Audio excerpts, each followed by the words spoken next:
कहानी की शुरुआत में हम फिलाडेल्फिया के रहने वाले एक फायर फाइटर कूपर को देखते हैं। कूपर अपनी टीनेज बेटी राइली के साथ कार में जा रहा होता है। राइली ने हाल ही में स्कूल में अच्छे ग्रेड्स हासिल किए हैं और इसी खुशी में कूपर उसे रिवॉर्ड देने के लिए एक कॉन्सर्ट में ले जा रहा है। ये कॉन्सर्ट दुनिया की मशहूर पॉप स्टार लेडी रेवन का है। वेन्यू के बाहर पहुंचते ही हम देखते हैं कि वहाँ टीनेज गर्ल्स की भारी भीड़ जमा है। कूपर और राइली भी उस क्राउड का हिस्सा बन जाते हैं ताकि वो लेडी रेवन को बस से उतरते हुए देख सकें। इसके बाद वो दोनों एंट्रेंस गेट पर लाइन में लग जाते हैं। कूपर नोटिस करता है कि वहाँ रेगुलर सिक्योरिटी के अलावा कुछ और पुलिस ऑफिसर्स और गार्ड्स मौजूद हैं। उसको थोड़ा अजीब लगता है, लेकिन वो इस बात को इग्नोर करके अंदर चला जाता है। वेन्यू के अंदर एंटर करते ही कूपर देखता है कि वहाँ का माहौल बहुत ही वाइब्रेंट है, लेकिन साथ ही हर कोने में पुलिस ऑफिसर्स तैनात हैं। जब राइली वहाँ एक डांसिंग ग्रुप ज्वाइन करती है तो कूपर उसका वीडियो रिकॉर्ड करता है और उसके लिए स्नैक्स खरीदता है। बातों बातों में कूपर को पता चलता है कि राइली स्कूल में थोड़ा अकेला फील करती है क्योंकि बाकी लड़कियां उसे अपने ग्रुप्स में इंक्लूड नहीं करती हैं। कूपर उसे समझाता है और उसका मूड ठीक करने की कोशिश करता है। जैसे जैसे वो लोग वेन्यू में घूमते हैं, कूपर की नजरें बार बार एक्स्ट्रा सिक्योरिटी कैमराज और हैवी पुलिस फोर्स पर पड़ती हैं। ऐसा लगता है जैसे ये कॉन्सर्ट कम और कोई हाई सिक्योरिटी जोन ज्यादा हो। आखिरकार वो अपनी सीट्स पर पहुंचते हैं। ओपनिंग बैंड परफॉर्म कर रहा होता है और म्यूजिक का शोर काफी तेज होता है। कूपर देखता है कि ऑडिटोरियम के अंदर भी पुलिस ऑफिसर्स हर सेक्शन में घूम रहे हैं। कॉन्सर्ट शुरू होता है और लड़कियां जोर जोर से चिल्लाने लगती हैं। कूपर को इतना शोर बर्दाश्त नहीं होता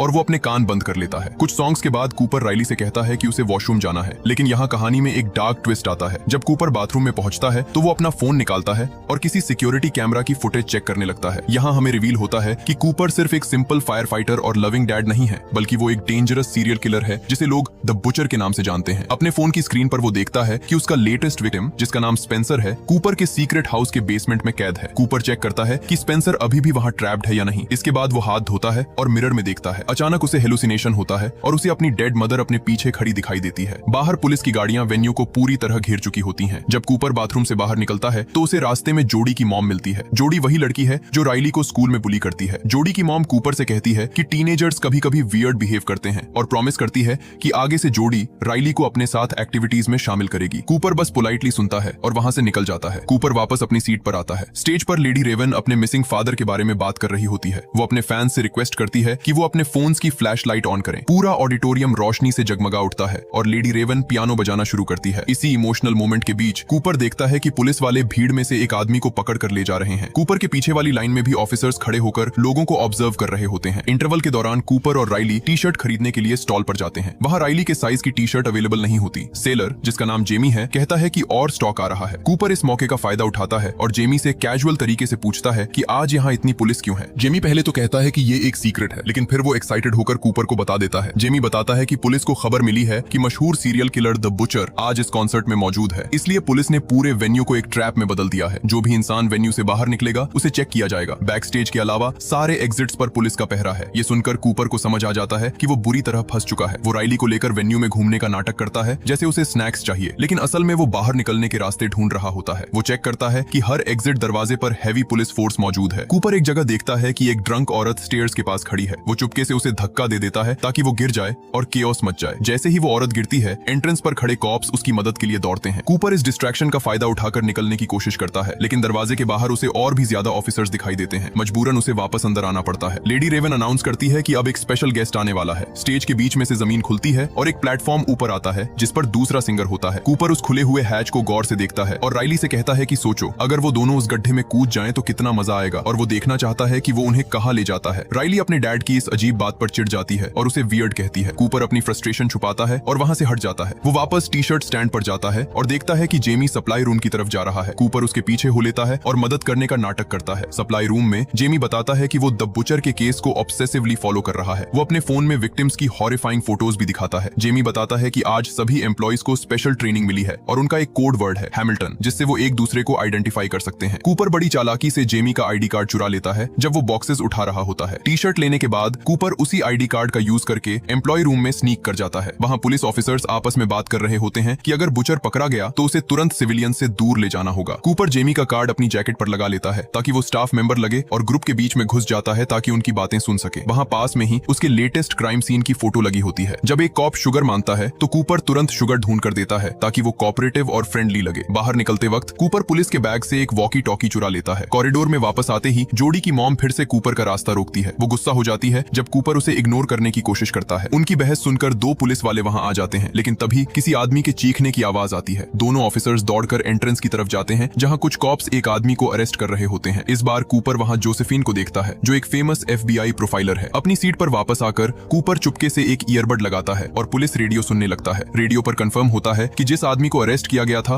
वो बुचर नहीं था, बल्कि एक मामूली चोर था जो पुलिस को देखकर पैनिक हो गया था। अब पुलिस ऑफिसर सीट्स के बीच में घूमकर लोगों के चेहरे स्कैन कर रहे होते हैं। रेडियो पर कूपर सुनता है कि सस्पेक्ट एक 30 साल का व्हाइट मेल है और उसके राइट आर्म पर एक एनिमल टैटू है। कूपर के हाथ पर वैसा ही टैटू होता है। वो घबरा जाता है, लेकिन किस्मत से उसे किसी लड़की के बैग पर एक ब्रेसलेट मिलता है। वो उस ब्रेसलेट को पहन लेता है ताकि उसका टैटू छुप जाए। अपने फोन पर वेन्यू का मैप चेक करने के बाद वो राइली से झूठ बोलता है कि वो अपना credit card T shirt stand पर भूल आया है और वहां से निकल जाता है। रेडियो पर उसे सुनाई देता है कि FBI बिल्डिंग के चारों तरफ टेंट्स और बैरिकेड्स लगा रही है। कूपर फायर अलार्म खींचने का सोचता है, लेकिन वो देखता है कि एक कैमरा सीधा उस पर पॉइंट कर रहा है। रेडियो पर जोसेफिन प्रिडिक्ट करती है कि किलर अब फायर अलार्म ट्रिक यूज करने की कोशिश करेगा। ये सुनकर कूपर रुक जाता है। इसके बजाय कूपर बर्गर स्टैंड के किचन में घुस जाता है और वहां डीप फ्रायर के साथ छेड़खानी करता है। जब वो वहां से चला जाता है, एक वर्कर फ्रायर्स चेक करता है और देखता है कि गर्म ऑयल में बॉटल्स तैर रही हैं। अचानक वो बॉटल्स एक्सप्लोड हो जाती हैं और लोग डर के मारे चिल्लाने लगते हैं। इस केओस का फायदा उठाकर कूपर एक एप्रन पहन लेता है और रूफ की तरफ भागता है। रूफ पर भी पुलिस होती है। कूपर उन्हें कहता है कि किचन में एक्सीडेंट हुआ है और उसे थोड़ी हवा चाहिए थी। ऑफिसर्स रेडियो पर कंफर्म करते हैं और फिर कूपर से कोड वर्ड पूछते हैं। कूपर कॉन्फिडेंस से हैमिल्टन बोलता है। फिर भी शक होने पर वो उसका ID कार्ड मांगते हैं। एप्रन की पॉकेट में कूपर को किसी और का वॉलेट और वेन्यू कार्ड मिल जाता है, जिससे वो ऑफिसर्स को दिखाकर उनका शक दूर कर देता है। वहां से निकलने से पहले वो ऑफिसर्स से जोसेफिन के बारे में पूछता है और पता चलता है कि वो एक एक्सपर्ट प्रोफाइलर है। जब कूपर नीचे वापस आता है तो वो उस किचन वर्कर को देखता है जो पूरी तरह जल चुका है। वहां उसे फिर से अपनी माँ का हेलुसिनेशन दिखता है। इसके बाद वो राइली के पास पहुंचता है जो उसके बिहेवियर से काफी चिंतित और परेशान होती है। कूपर झूठ बोलता है कि जोडी की मॉम ने उसे कॉर्नर कर लिया था। राइली कहती है कि अब उसे टेंशन लेने की जरूरत नहीं है क्योंकि उसने अपने बगल वाली सीट पर बैठी लड़की से दोस्ती कर ली है। अब सीन शिफ्ट होता है कॉन्सर्ट के उस हिस्से पर जहां लेडी रेवन ऑडियंस में से किसी एक लड़की को स्टेज पर बुलाती है। इसे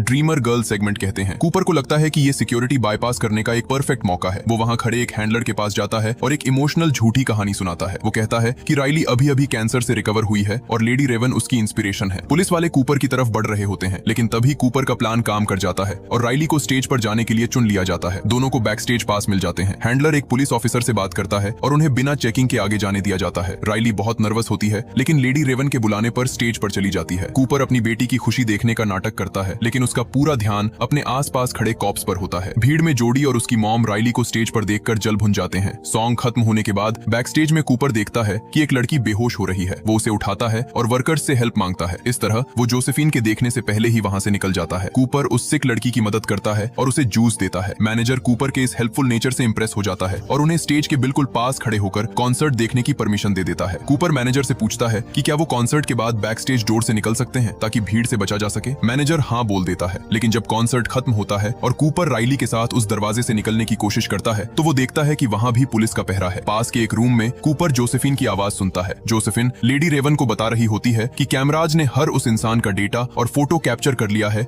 जो कॉन्सर्ट में आया था। अब कूपर डेस्परेट हो जाता है। वो लेडी रेवन के पास जाता है और रिक्वेस्ट करता है कि उसे राइली की कंडीशन के बारे में प्राइवेट में बात करनी है। वो लेडी रेवन के ड्रेसिंग रूम में जाते हैं। जैसे ही दरवाजा बंद होता है, कूपर अपना असली रूप दिखाता है। वो एडमिट करता है कि वो ही बुचर है और अपना फोन निकालकर रेवन को स्पेंसर की लाइव फीड दिखाता है। कूपर बताता है कि एक बटन दबाने से सेल में कार्बन मोनोऑक्साइड रिलीज होगी और स्पेंसर कुछ ही मिनट्स में मर जाएगा। वो रेवन को धमकाता है कि अगर उसने कोऑपरेट नहीं किया तो स्पेंसर मारा जाएगा। लेडी रेवन डर जाती है। वो बाहर खड़े कॉप्स से झूठ बोलती है कि कूपर और राइली उसके साथ उसकी लिमोजिन में जा रहे हैं। इस तरह पुलिस उन्हें चेक नहीं करती और वो वेन्यू से बाहर निकल जाते हैं। मेन एंट्रेंस पर भीड़ की चेकिंग की वजह से ट्रैफिक जैम लगा होता है। लिमो के अंदर कूपर ड्राइवर को बताता है कि उसे कहां ड्रॉप करना है, लेकिन तभी लेडी रेवन एक चालाकी करती है। वो राइली से पूछती है कि क्या वो उसका घर देख सकती है। राइली एक्साइटमेंट में अपनी मॉम को कॉल करके परमिशन ले लेती है। अब कूपर मना नहीं कर पाता और उसे जबरदस्ती स्माइल करते हुए ड्राइवर को अपने घर का एड्रेस देना पड़ता है। घर पहुंचकर कूपर की वाइफ रेचल और उनका बेटा उनका वेलकम करते हैं। अंदर जाते ही कूपर धीरे से रेवन को याद दिलाता है कि अगर उसने कोई होशियारी दिखाई तो स्पेंसर मारा जाएगा। डिनर टेबल पर कॉफी और केक के साथ बातें शुरू होती हैं। रेचल कॉन्सर्ट के बारे में पूछती है और लेडी रेवन बताती है कि पुलिस बुचर को पकड़ने के लिए ऑपरेशन चला रही थी। रेवन बताती है कि FBI को एक टिकट रिसीप्ट मिली थी जो बुचर के एक फेक हाउस में थी, इसलिए उन्होंने ये ट्रैप सेट किया था। वो बताती है कि जोसेफिन की प्रोफाइलिंग के हिसाब से बुचर एक व्हाइट मेल है, शक की वजह से डार्क कार चलाता है और उसका अपनी माँ के साथ रिश्ता बहुत खराब था। कूपर ये सुनकर अनकंफर्टेबल हो जाता है क्योंकि हर बात उस पर फिट बैठ रही होती है। वो कहता है कि अब देर हो रही है, लेकिन रेवन ऑफर करती है कि वो उनके पियानो पर एक गाना गाएगी। रेवन राइली को अपने पास बैठाती है और इस मौके का फायदा उठाकर उसका फोन चुरा लेती है। गाना खत्म होने पर रेवन सेल्फी लेने की बात करती है। राइली को अपना फोन नहीं मिलता तो रेवन कूपर का फोन मांगती है और फोटो लेती है। फोटो लेने के तुरंत बाद रेवन बाथरूम जाने का बहाना बनाती है और कूपर का फोन लेकर बाथरूम में घुस जाती है। कूपर समझ जाता है और दरवाजे को जोर जोर से पीटने लगता है। उसकी फैमिली उसके इस बिहेवियर से डर जाती है। बाथरूम के अंदर रेवन देखती है कि फोन अनलॉक्ड है। वो तुरंत स्पेंसर से वीडियो कॉल पर बात करती है और पूछती है कि वो आसपास क्या देख सकता है। स्पेंसर खिड़की से एक दरवाजा और एक स्टैचू डिस्क्राइब करता है। रेवन अपने फोन से इंस्टाग्राम पर लाइव स्ट्रीम शुरू कर देती है और अपने फॉलोअर्स को स्पेंसर की लोकेशन की डिटेल्स बताती है। एक फॉलोअर लोकेशन पहचान लेता है और पुलिस को इन्फॉर्म करता है। रेवन अपने ड्राइवर को भी मैसेज करके पुलिस बुलाने को कहती है। तभी कूपर के फोन का लॉक स्क्रीन वापस लग जाता है। रेवन चिल्लाकर कूपर की फैमिली को बताती है कि कूपर ही बुचर है। दरवाजे के बाहर चीखने चिल्लाने की आवाजें आती हैं। अचानक बाथरूम का दरवाजा खुलता है और कूपर वहां खड़ा होता है, बहुत नर्वस और गुस्से में। वो अपना फोन छीनता है और चेक करता है, लेकिन स्पेंसर वहां से गायब हो चुका होता है। कूपर रेवन को पकड़ता है और गैराज में ले जाता है। वहां वो अपना किलिंग बैग उठाता है और रेवन को रेचल की कार में धक्का देता है। रेवन कूपर से एक माँ के टोन में बात करने की कोशिश करती है ताकि उसे शांत कर सके, लेकिन कूपर पर इसका कोई असर नहीं होता। कूपर अनाउंस करता है कि वो रेवन को मारकर अपना आखिरी क्राइम करेगा और फिर खुद को खत्म कर लेगा। लेकिन जैसे ही कूपर गैराज का दरवाजा खोलता है, वो देखता है कि उसकी फैमिली कार के आगे खड़ी है और रास्ता ब्लॉक कर रही है। कूपर ने उन्हें राइली के रूम में लॉक किया था, लेकिन वो भूल गया था कि वहां खिड़की के पास एक पेड़ है जिसके सहारे वो नीचे उतर गए। कूपर शॉक में आ जाता है क्योंकि उसकी दो अलग जिंदगियां, एक फैमिली मैन और एक सीरियल किलर, अब टकरा गई हैं। रेवन इस मौके का फायदा उठाकर कार से भाग जाती है। तभी पुलिस सायरन्स सुनाई देते हैं। पुलिस फैमिली को सेफ्टी में ले लेती है और कूपर वापस घर के अंदर भागता है। वो अपने बेडरूम के क्लोजेट में छुप जाता है। पुलिस घर में घुसती है और क्लोजेट चेक करती है, लेकिन वहां कोई नहीं होता। पता चलता है कि क्लोजेट में एक सीक्रेट टनल था जो पड़ोसी के यार्ड में निकलता है। कूपर वहां से भाग निकलता है। कुछ देर बाद हम देखते हैं कि रेवन अपनी लिमो में बैठी है। अचानक लिमो रुकती है और ड्राइवर सीट से कोई उतरकर पीछे आता है और रेवन को हथकड़ी लगाता है। ये कोई और नहीं बल्कि कूपर है, जिसने पुलिस की यूनिफॉर्म पहन ली है और असली ड्राइवर को हटा दिया है। कूपर गाड़ी चलाता रहता है और कहता है कि वो रेवन को अपने एक सीक्रेट हाउस में ले जाकर मारेगा। जब लिमो एक रेड लाइट पर रुकती है,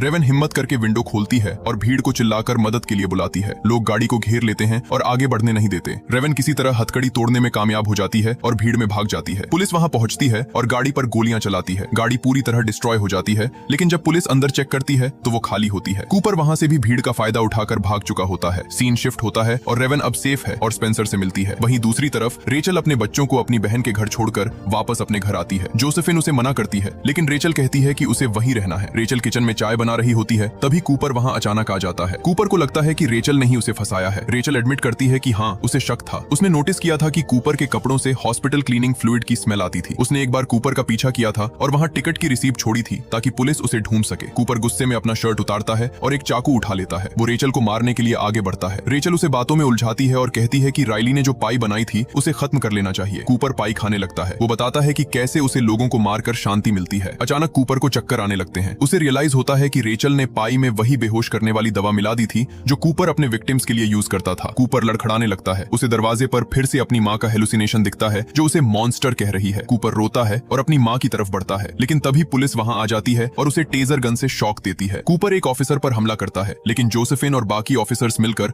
उसे काबू में कर लेते हैं। आखिरकार कूपर को हथकड़ी लगाकर घर से बाहर लाया जाता है। वो ऑफिसर्स से रिक्वेस्ट करता है कि उसे राइली की गिरी हुई साइकिल उठाने दें। ऑफिसर्स उसे अलाउ करते हैं। तभी राइली वहां आ जाती है और अपने डैड को गले लगाती है। कूपर को पुलिस वैन में बिठाया जाता है। वैन के अंदर कैमरा कूपर के चेहरे पर फोकस करता है। हम देखते हैं कि उसने साइकिल उठाते वक्त उसका एक तार चुरा लिया था। अब वो उसी तार से अपनी हथकड़ी खोल रहा है और एक शैतानी हंसी हंस रहा है। वहीं दूसरी तरफ टी शर्ट बेचने वाला जेमी न्यूज में कूपर का चेहरा देखता है और डर जाता है कि उसने एक सीरियल किलर की मदद की थी। मूवी के एंड में हम देखते हैं कि वैन चलती जा रही है और कूपर अभी भी अपनी आजादी की प्लानिंग कर रहा है। इसी के साथ ये कहानी खत्म होती है। अगर आपको ये वीडियो पसंद आई हो तो प्लीज चैनल को सब्सक्राइब जरूर करें और बेल आइकन को भी प्रेस कर दें ताकि ऐसी और वीडियोस आप तक पहुंचती रहें। देखने के लिए धन्यवाद।